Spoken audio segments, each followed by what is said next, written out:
पहले बांधना ये देश बदल शहीद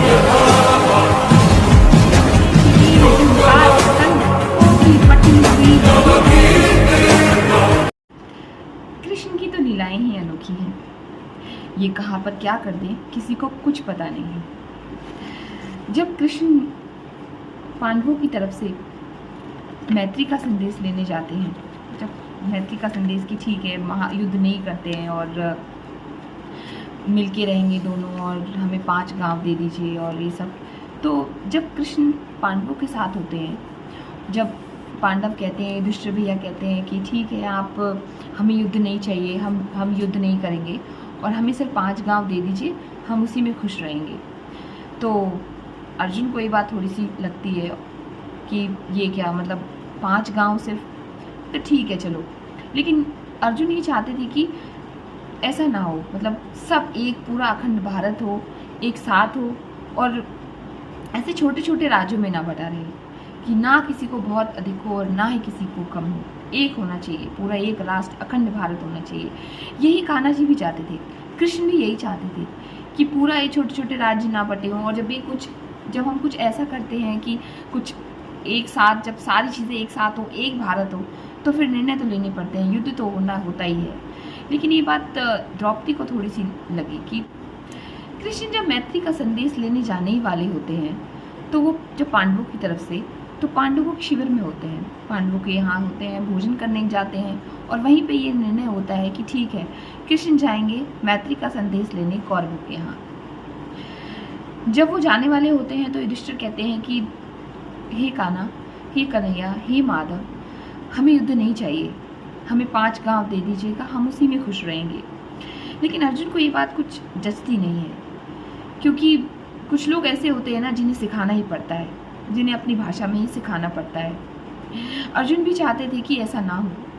और द्रौपदी को तो आप जानते ही हैं, वो जब बचपन से यज्ञ से पैदा हुई थी, यज्ञसेनी नाम था उनका, उनसे खुशबू आती थी, उनका अपमान किया था। आज भी समाज में अबलाओं की ज़रूरत नहीं है, द्रौपदी जैसी यज्ञसेनी स्त्रियों की ज़रूरत है कि अगर कोई आपके बालों पर हाथ डाल दे तो उसके हाथ तोड़ने की शक्ति होनी चाहिए।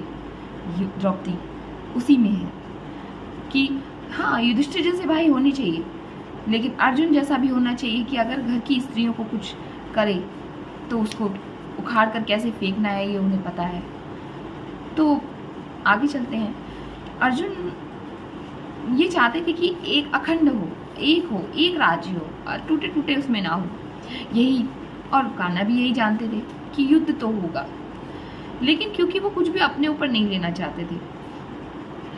द्रौपदी ये बात सुनती है और कान्हा से कहती है, कान्हा, कन्हैया, आपको पता है जो गर्मियों की छुट्टी में एक बार आप मेरे घर आए थे? कन्हैया कहते हैं हाँ आया था। तो कहती है कि अच्छा तुम मेरे साथ चौसर में हार गए थे? हाँ हार तो गया था। तो तुमने मुझसे कहा था कि ठीक है इस हारने के बदले में मैं तुमसे कुछ मांगूंगी, तुम दोगे? कन्हैया ने कहा हाँ कृष्णा, बिल्कुल कहा था, बिल्कुल, तुम्हारे ऊपर मेरी कसम उधार है, शपथ उधार है। मैंने कहा तो था कि तू जो मांगूंगी वो मैं दूंगा। तो कृष्णा कहती हैं कि ठीक है आज मुझे वो शपथ वापस कर दो, आज मुझे वो वादा वापस कर दो। बोले कौन सा वादा, मतलब क्या वापस करना है? कहते तुम जा तो रहे हो, युद्ध लेके लौटना। कृष्ण कहते हैं युद्ध, कृष्ण को तो पता ही था कि युद्ध होगा। कहते हैं ठीक है। वो जाते हैं वहाँ सभा में जाते हैं। कहते हैं ना कि एक जब कोई बुरा इंसान हो, जब कोई बात ना मान रहा हो, आपको पता है किसी के बारे में कि यार ये इंसान ऐसा ही है, इसको कितना भी समझाओगे समझेगा नहीं, कितना भी कुछ करोगे नहीं जानेगा, और अचानक से आप उसे कहीं ऐसी जगह पे पीट देते हैं, ऐसी जगह गालियाँ दे देते हैं, तो 10 लोग ना उसी के पक्ष में खड़े हो जाएंगे कि यार ये इतना अच्छा आदमी था, इसको आपने मारा पीटा, इसको गालियाँ दे रहे हैं। क्योंकि आपको पता है ना, इसीलिए एंड तक उसको समझाना ज़रूरी है। अगर कि गली में कोई ऐसा व्यक्ति हो जो कंटिन्यू परेशान कर रहा है, जो जहाँ पे आप बैठ रहे हैं, जहाँ पर आप हैं, वहाँ पर कोई व्यक्ति आपको कंटिन्यू परेशान कर रहा हो ना, बार बार परेशान कर रहा हो, जब सबको पता है कि यार ये है ऐसा, और फिर कोई एक आदमी ऐसा आ जाए वहाँ पर जो जिसकी तुरंत जवानी फूटी हो और बिल्कुल जवान हो, और उसको सही कर दे ना, तो 4 लोग कहेंगे सही था यार, इसको ऐसा ही करना चाहिए था, ये इसी के लायक था। तो एंड तक उसको समझाओ। कोई ऐसा इंसान जो ज़्यादा परेशान कर रहा है ना, उसको एंड तक समझाओ। तब तक समझाओ कि लोगों को ये यकीन ना हो जाए कि हाँ यार ये पिटने के ही काबिल था। दुर्योधन भी वही था, वो पिटने के ही काबिल था, वो उसी लायक था। लेकिन उसको समझाना ज़रूरी था, क्योंकि समाज को ये दिखाना था कि अगर कोई बुरा इंसान, कोई ऐसा इंसान जो गलत है, फिर उसे दुनिया ये ना कहे कि इसको समझाते तो काश ये समझ जाता, इसको बताते तो काश ये मान जाता। इसीलिए उसको एंड तक समझाओ। जैसे शिशुपाल को 100 गलतियों तक समझाया था कान्हा ने, लेकिन वो नहीं माना। इसी प्रकार जब वो वहाँ जाते हैं, जब वो संदेशा लेके जाते हैं वहाँ पर, तो रामधारी सिंह दिनकर ने लिख रखा है अपनी रश्मि रथी में कि कहा है कि वर्षों तक वन में घूम घूम बाधा विघ्नों को चूम चूम, धूप घाम पानी पत्थर पांडव आए और निखल, सौभाग्य न हर दिन सोता है, देखे अब आगे क्या होता है।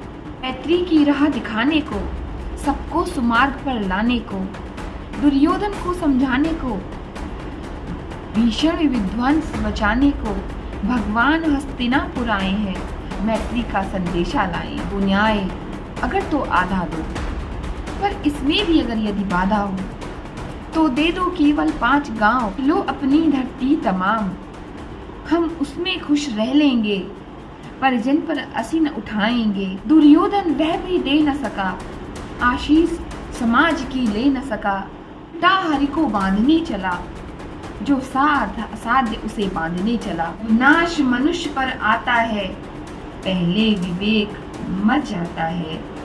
जब नाश मनुष्य पर छाता है, पहले विवेक मर जाता है। हरि ने भीषण हुंकार किया, अपना स्वरूप विस्तार किया, डगमग डगमग धरती बोले, भगवान कुपित होकर बोले, जंजीर बढ़ाकर बांध मुझे, हाँ हाँ दुर्योधन बांध मुझे, जंजीर बढ़ाकर बांध मुझे, हाँ हाँ दुर्योधन बांध मुझे। ये देख गगन मुझ में लय है, ये देख पवन मुझ में लय, मैं विलीन झंकार सकल, मुझ में विलीन संसार सकल। मृत्यु फूलता है मुझ में, संहार झूलता है मुझ में, जंजीर बड़ी क्या लाया है, हाँ हाँ दुर्योधन बांध मुझे। भूतल अटल पाताल देख, गत और अनागत चाल देख, देख जगत का आदि सृजन, यह देख महाभारत का रण, मृतकों की पटी हुई भू है,